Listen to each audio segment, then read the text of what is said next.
रिलायंस जियो हेउछि देशर number 1 telecom company. जियो रे सारा देश रे 44 कोटी रु अधिक यूजर अछंती। कंपनी निज ग्राहकों पाई रिचार्ज प्लान गुड़िकर लिस्ट को विभिन्न कैटेगोरी रे डिवाइड करिछि, जेउथिरे उभय सस्ता एवं महंगा प्लान उपलब्ध।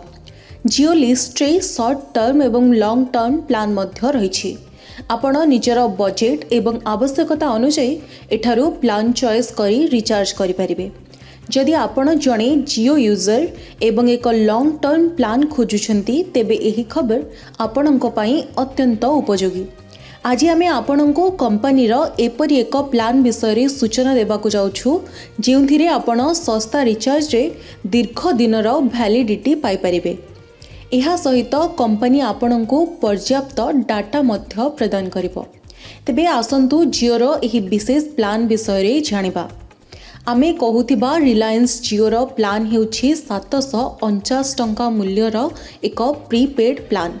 जियो रो एही plan most loved plans list रे शामिल होइछि। एही प्लान सेही यूजर मानक पाई उपयुक्त जो माने दीर्घ दिनर वैलिडिटी चाहुचंती किंबा जो माने अधिक डाटा आवश्यक करंती। जियो रो 749 टंका प्लान रे कंपनी 90 दिनर वैलिडिटी प्रदान करे। एही प्लान रे आपण 90 दिन पाई जे कोनोसी नेटवर्क रे फ्री कॉलिंग मध्य करि परिबे।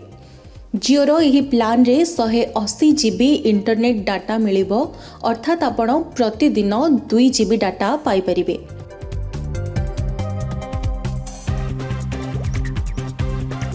एही उपाय रे आपण निज डेली रूटीन रो इंटरनेट संबंधी कार्यगुडी को सहजरे संपूर्ण करने को सक्षम हेबे। आपण प्रतिदिन 100टी SMS मध्य व्यवहार करि परिबे। एही प्लान रे ग्राहक मानंकु जियो टीवी, जियो सिनेमा एवं जियो क्लाउड रो फ्री सब्सक्रिप्शन मध्य मिली थाए।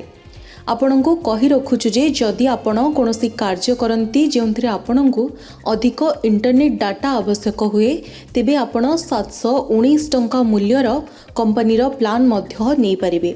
एही प्लान रे कंपनी निज यूजर मानंकु 84 दिनर वैलिडिटी प्रदान करथाए। एहा सहित एहा दैनिक 2 GB डाटा सहित 42 GB डाटा फ्री मध्य देथाए।